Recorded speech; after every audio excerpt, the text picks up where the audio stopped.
Trust Implementation Strategy for National Pensions Act 766. Madam Chairperson, between 1991 and 2010, the PNDC Law 247 and Act 766 were programs instituted by SNIT to give as many individuals and families confidence that their standard of living and quality of life will not be greatly eroded by social economic eventualities. The scheme's fund has contributed significantly to the socioeconomic development of the country. The key areas are development of residential estate to address the housing needs of the Ghanaian worker. The skyline of Accra and other regional capitals changed with workers' housing and major office complexes, thus facilitating the entry of major international businesses into the country. SNIT facilitated the implementation of the student loan scheme, which created greater accessibility to tertiary education for the youth, funded infrastructural projects such as hospitals and students' hostels. It acted as a major catalyst in the development of Ghana's capital and financial market and established itself as a major institutional source of long-term capital for the Ghanaian businessman. Regular actuarial valuation attests to the fact that the scheme is actuarially and financially sound, and under the financial arrangement in place, the scheme will continue to meet its obligations. The trust's inability to provide for all its members as envisaged should not deter the organization. After 80 years of administering Social Security, the Secretary of State of the most powerful nation in the world, Mr. John Kerry, said, and I quote, "Social Security represents the best of our values as Americans. It is a fundamental promise that lifts half of our seniors out of poverty and helps millions of disabled Americans, widows, and orphans. It is about time we do everything we can to keep the promise of Social Security." Madam Chairperson, after 50 years of administering Social Security in Ghana, SNIT has lived up to its responsibility as a provider of national pension and has not defaulted in payment of pensions to its members.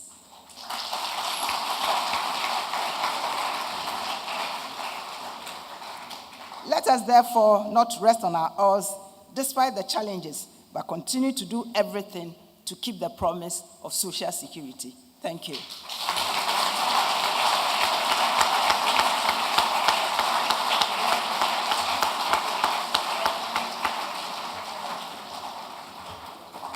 Ladies and gentlemen, let's celebrate Mrs. Gifty Antechi, former General Manager, Operations of SNIT.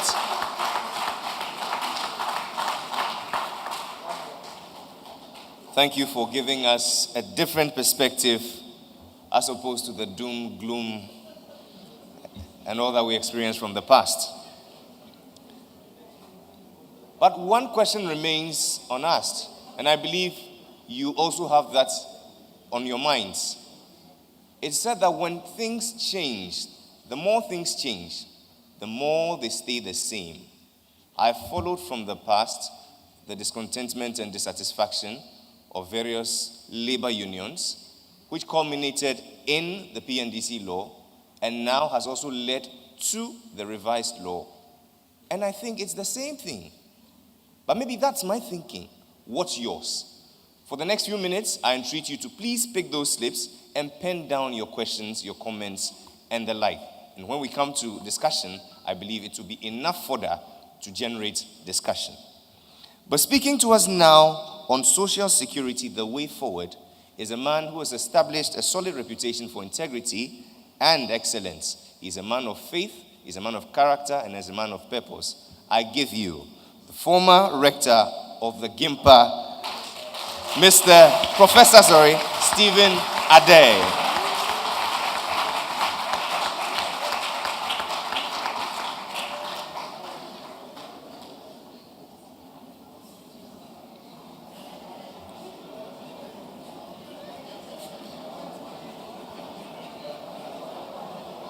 Honorable Deputy Minister of Finance and Chairperson,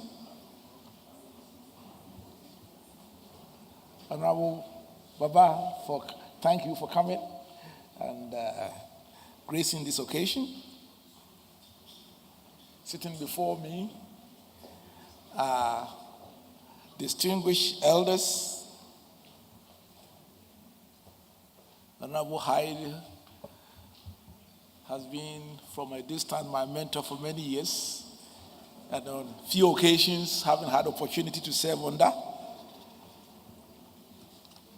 Professor Loco gives me inspiration that I still have many years ahead of me, because he still works more than the average young person I know of.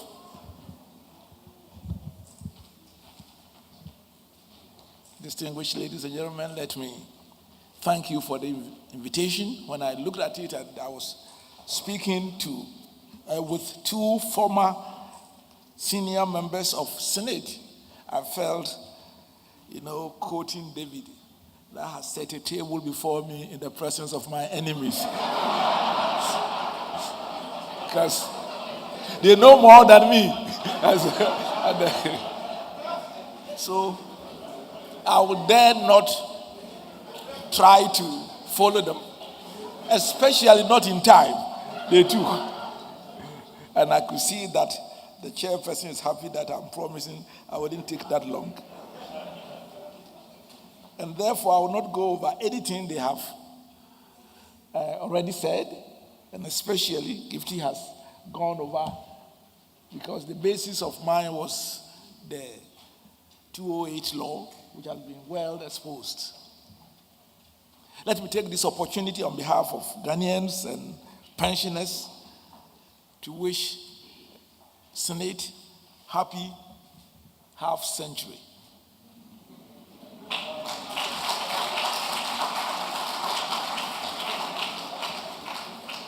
I must say that for personal reasons, I would decline your centenary anniversary invitation.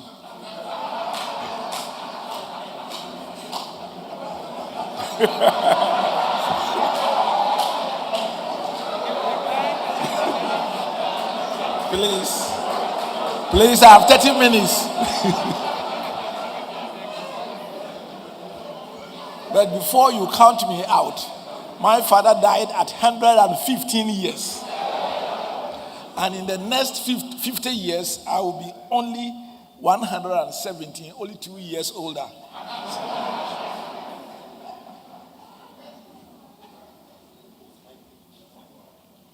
Let me say that I'm a proud retired pensioner of Senate. I personally pity those who are not 60 years old, because life begins at 60. On behalf of my fellow pensioners, let me thank you for giving us a 13th month pension this month.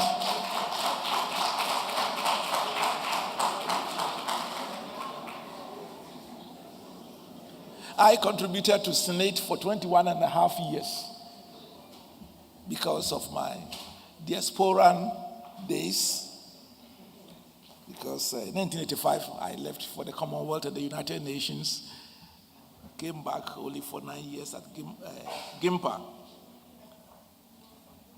But what I did, and not because I was even looking for a good pension, the first thing I did was to single spine everybody's salary in GIMPA. And that was several years before the national one. And it was so simple. I don't know why they have convoluted everything. All that I did was simply, I added everybody's allowances to their salary. And then they came back with a petition that their taxes have gone up. Unfortunately, I did it at the time when they were going to get salary increase. So I gave them what was the salary increase as increment. Single spine, no troubles, no hassles. And I became unwitting beneficiary, because even for 21 years, my pension is the equivalent of a senior lecturer full-time in the University of Ghana today. So thank you very much. I must say that the national single spine, unfortunately, when they were doing the operations, affected the nerves. And we have never recovered from it. The single spine at the country level disrupted the physical balance, generated disquiet, and sad to say has brought very little productivity gains. And worse still, it did not reduce bureaucratic corruption.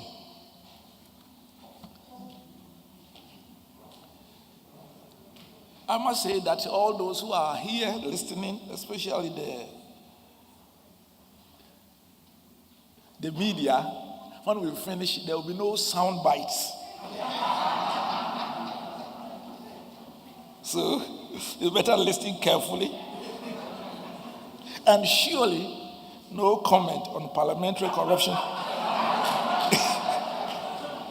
and the threat of select committee invitation after they have called me foolish, fraudulent, and by heart person. On a more serious note, I want to quickly, instead, I will mention 7 points very quickly so that we have opportunity for interaction. The first, I want to underscore the fact that Senate has never defaulted in the payment of Social Security.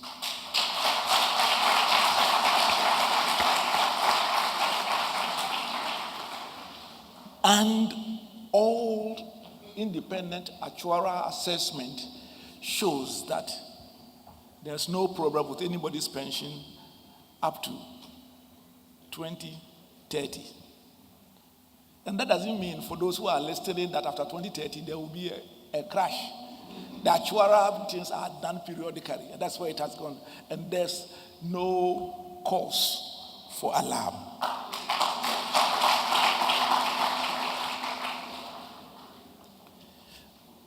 I also want to mention the fact that I have followed for academic interest Senate's working, because I had to supervise 3 of your people doing their thesis, master's thesis on Senate and other things. So that's what we professors, the students, sweat, and we become the experts. And I have seen a tremendous improvement in the efficiency of Senate over the years. Even as way back as just 15 years ago, the administrative cost was about 23%, way several times the norms internationally. I just did a calculation last night, and you are close now to about 10%, which is international norms.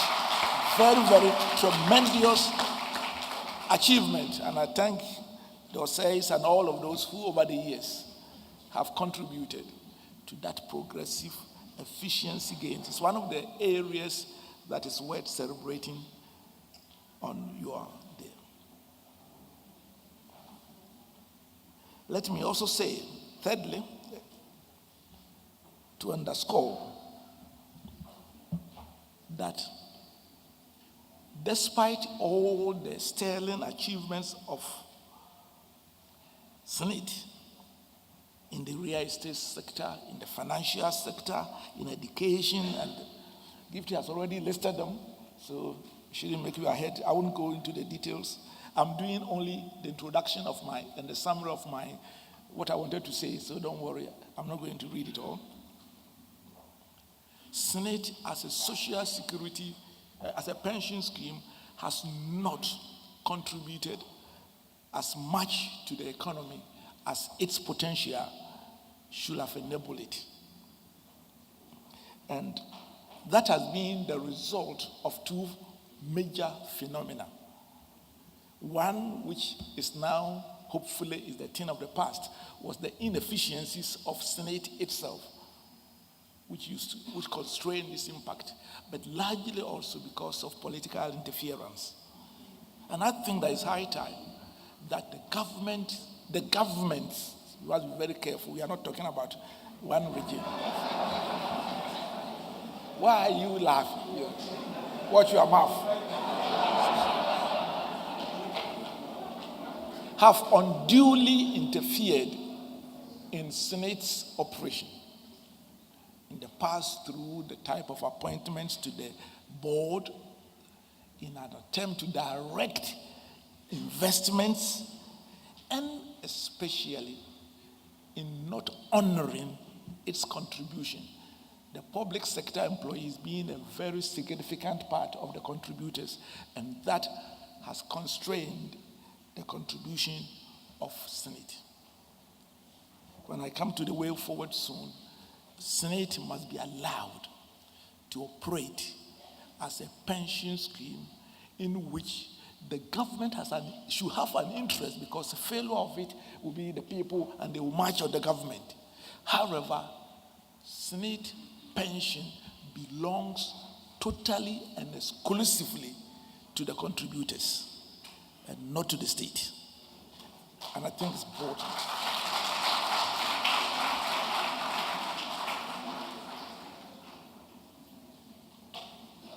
I think that in some way, Senate was not smart enough. They could have avoided the pension tier 1, tier 2, and tier 3 being hived from you if you had been proactive. But that is gone down the drain because my senior colleague, Professor Kumado and Goka from the University of Ghana, earlier actually had 2 or 3 had articulated that these things were coming. And if you had been proactive, I hope I will come back to that, because in the future there is still room for proactivity on the part of Senate. Let me say also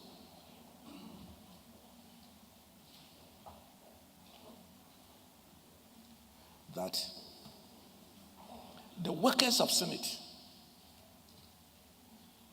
must know that they are not Senate, they are managers of a trust.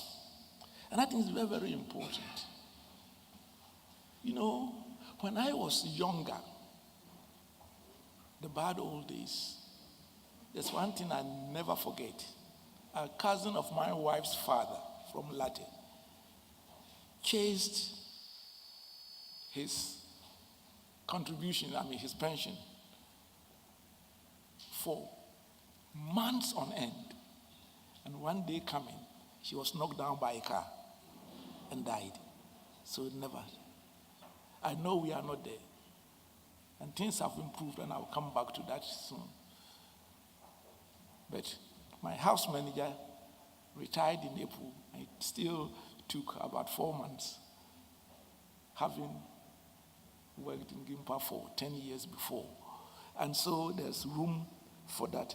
And unfortunately, it's not only Senate. In our part of the world, especially institutions, public sector institutions, and the Senate believe that customer care is not part of their brief.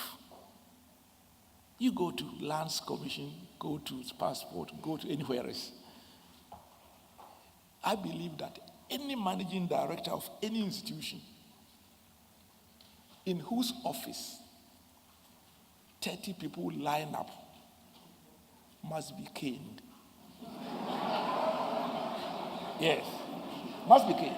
Because you can make at least a place for them to sit or do anything else. And I mean it. When I was at Gimpa, when people lined up to pay, I went there and I asked the people, these are my clients, and you want them to line up to pay you money. Totally unacceptable.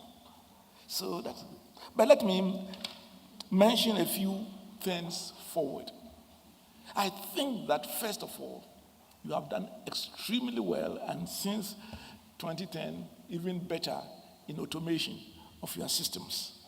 I think that a time has come it should be a time where there's no question at all that anybody on Senate pension within 6 hours should know their state and be paid.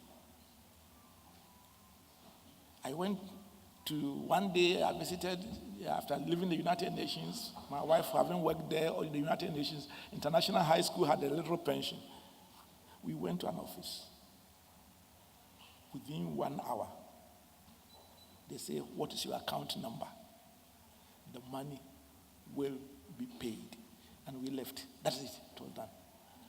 Just in August, my little pension when I was in the UK with the Commonwealth Secretariat, I decided that now it's time to do some cashment.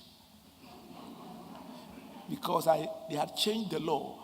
Because the little pension, they were going to pay me about 200 or 300 a month, pounds, which I didn't. But they changed the law. Now I can take it lump sum. When I went to London, the address which was in the computer actually was the registered address, but not where the main office. So I spent till about 12 o'clock before I found the place, and I was told that no, I had to go to Aylesbury. Got there about 3 o'clock p.m. Before I left 5 o'clock, they called me by that time, Dr. There, everything about your pension is kosher. You can leave. I left. I'll continue to America. In a matter of days, there was a message reflected in my computer. Your pension has been paid for you. We took 3,000, but this 3,000, we want to show you how you can go to the British government and get it back. But by law, we have to take that one out. I think you can do it. Yes, we can.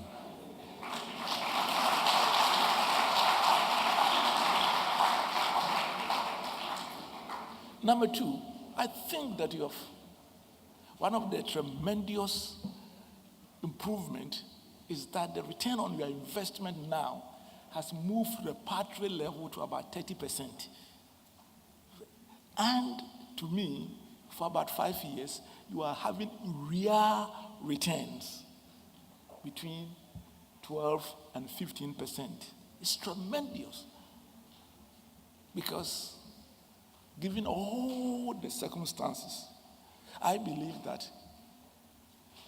in future, you should continue because fortunately, the investment in real estate and other things will increase in value and returns and everything else.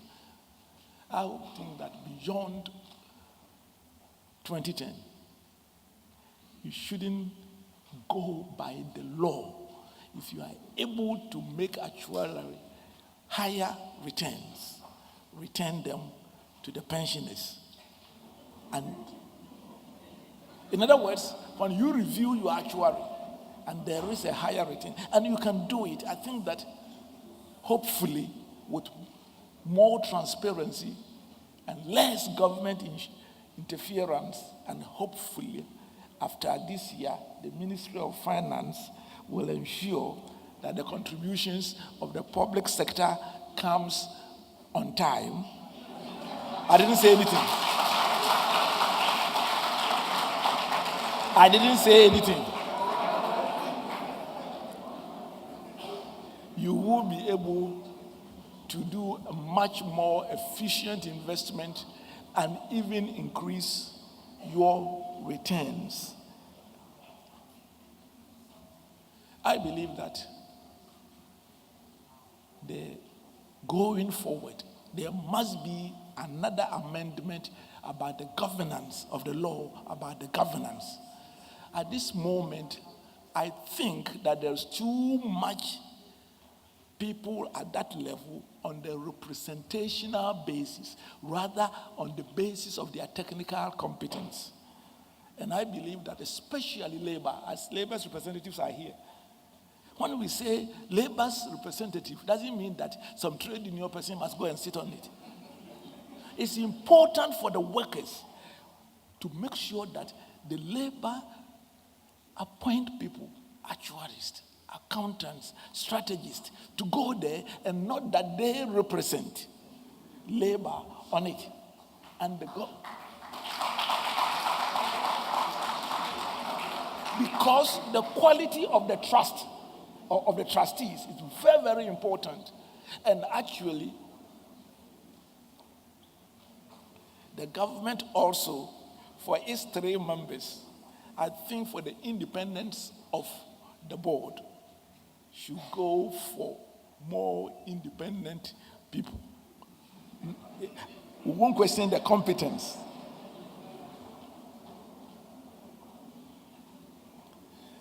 Let me just conclude with only one more. There are a few things, but I think that going forward, Senate must dialogue with the government for us to introduce a national universal pension. In other words, everybody who gets 60 years should get a minimum pension so that no political party or government will be going about with leap. And how are we going to finance it? I believe that when you have a universal pension, it must be financed by a universal source. And that is only possible in Ghana through a VAT contribution. And there should be a minimum. I will leave to the actuaries whether it is 1% VAT or 2% VAT, which will guarantee a minimum pension by virtue that you are a Ghanaian. It becomes our collective social responsibility. I personally have confidence in the future of Senate. I couldn't have said so 5 years ago, but now looking at the trends, I believe that the foundations that has been laid and what is going on with automation and everything else, we are in for a good future. However, before I end, let me say something to workers, and they must be very careful. Now you are not guaranteed a lump sum payment, which workers had under the Senate. Therefore, it is important that those who manage Tier 2 and Tier 3 work so efficiently that at least the returns will match the lump sum that used to be paid. I therefore would like to see a situation that we have in other countries, that there is a publication of all the fund managers annually, at least, of what they have done, the returns, like the mutual funds. We cannot have a black box, and as much as I have no cause to doubt the integrity of the National Pension Regulatory Authority, we cannot entrust them alone with such an important thing as the future of workers. With these remarks, I thank you for your invitation.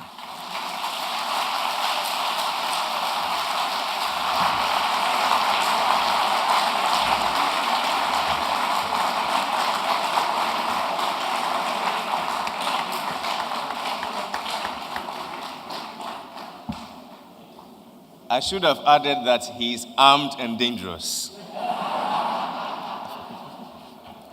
But ladies and gentlemen, one more time, let's appreciate Professor Stephen Adair.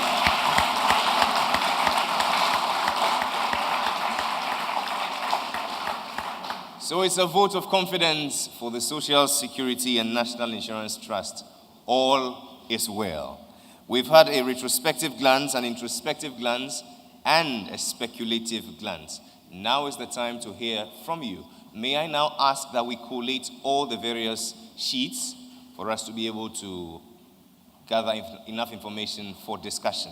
And while we're at that, pleasure is mine now to hand the mic over to our chairperson, the Honorable Mrs. Mona Quartey, as she shares a few thoughts with us.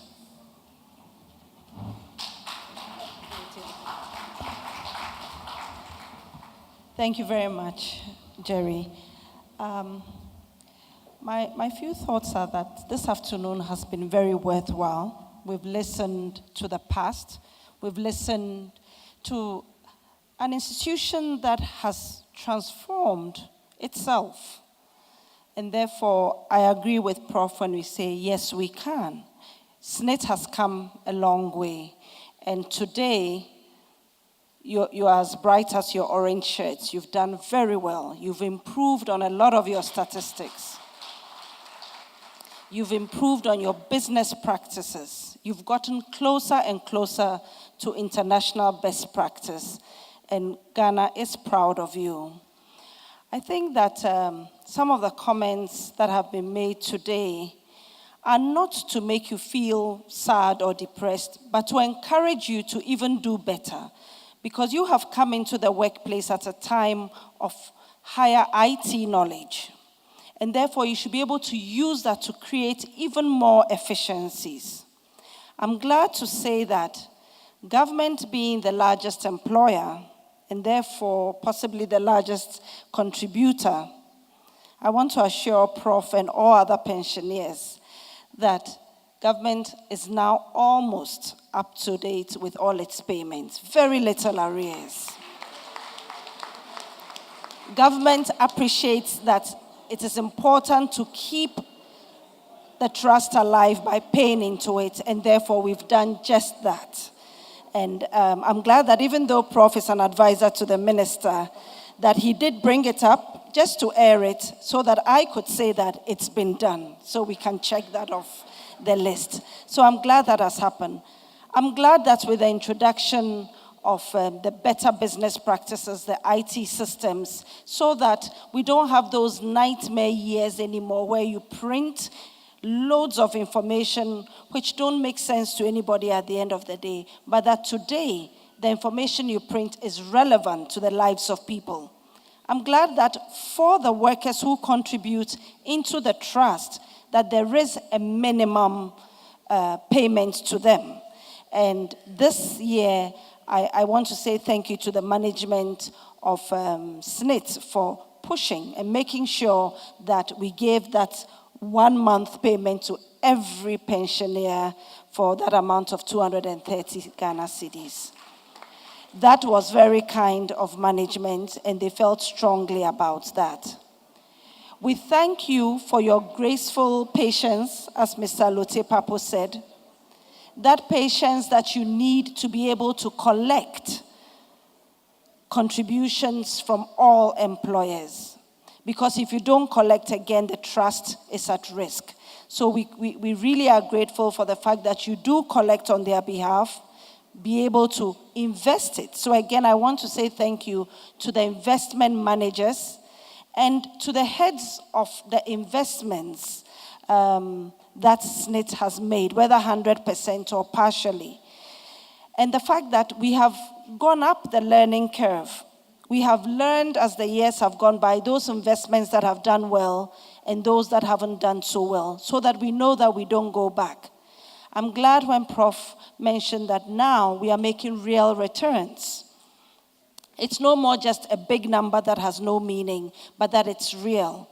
Even if anyone argues that it may be that investments are indexed to dollars, I don't know anyone in the US who is earning more than 5 or 10%. And the SSNIT trust, or the SSNIT, is able to earn between 12 to 15% real return. That is a major accomplishment.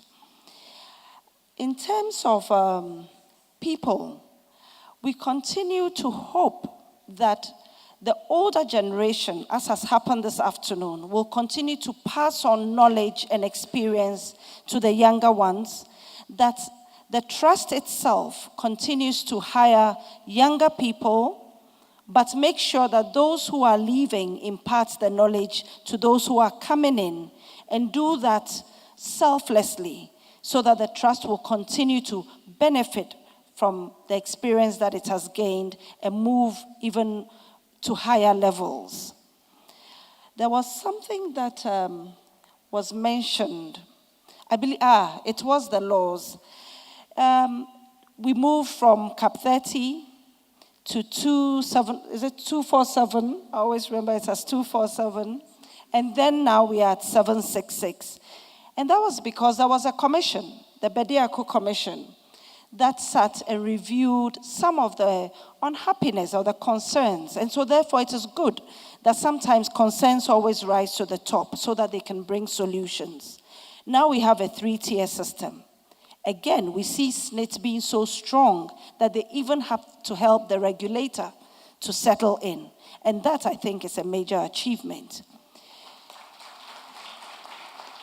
I think that's when we talk about the regulator needing to have another eye look at it. I'm not too sure about that because in the first place, the regulator is still new. And I'm always worried to have a police policing another police. We always have to be a little careful. I think that we need to strengthen the regulator, build capacity very quickly, and make sure that, as Prof said, we don't have a black box, but that we are transparent about the way that those funds that go into the tier 2 and tier 3 are managed very transparently. In fact, we can even have a competition amongst fund managers to see who did the best and to award them so that we encourage them to do well with that voluntary contribution from all workers. There was another thing that I thought was interesting. I believe it was that the National Pension Regulatory Authority, even as it started, I got a letter from the Ministry of Labor recently about needing more buildings for the National Pension Regulatory Authority in the regions. And I thought, but this should have been done a long time ago. They should have those offices already. But I guess the reality is that as a nation, we are going through certain challenges. We don't have all the infrastructure that we would wish to have. So this has to happen. Perhaps I may pass on that letter to DG to consider building those offices for the regulator. But definitely, the SNIT has been an important part of infrastructure building for a nation which is now a lower middle income country and has a major infrastructure deficit. So I say to all of you, Ayeko, and thank you for being part of the nation building. Thank you.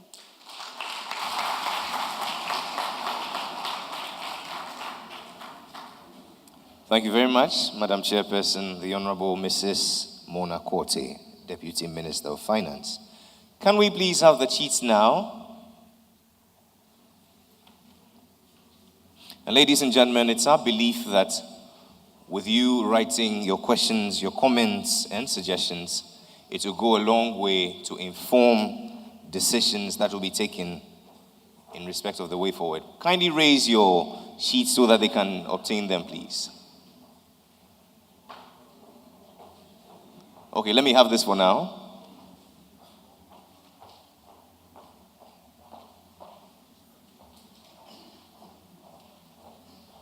We shall take 3 questions at a go, and we shall direct them to the relevant panelists. Okay.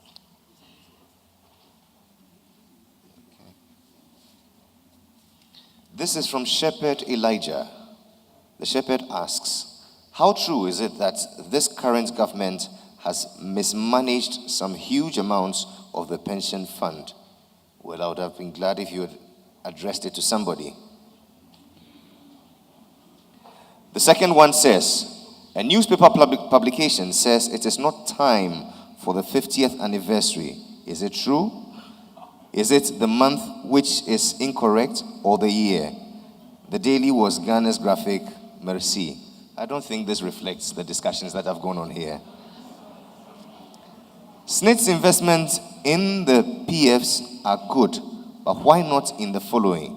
Silos for food security, railways for cheaper transportation.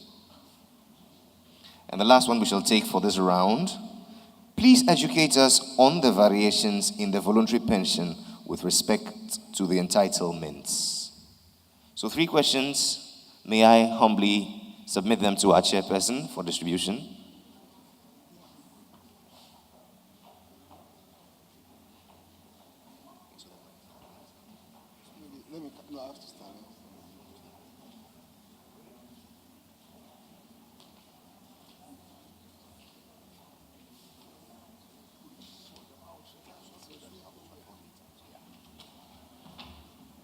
Please welcome our Director General, Mr. Ernest Thompson.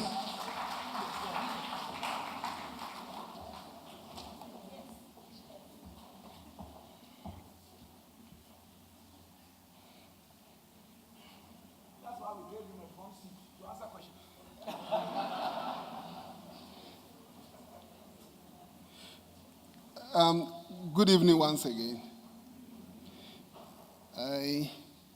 Before I answer the question, I'm seeing a whole lot of seniors I worked under, some who carried me,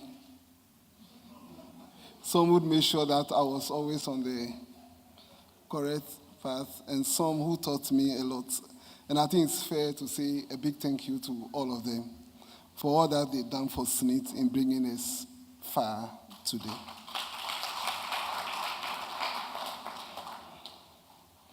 I'll take the first question.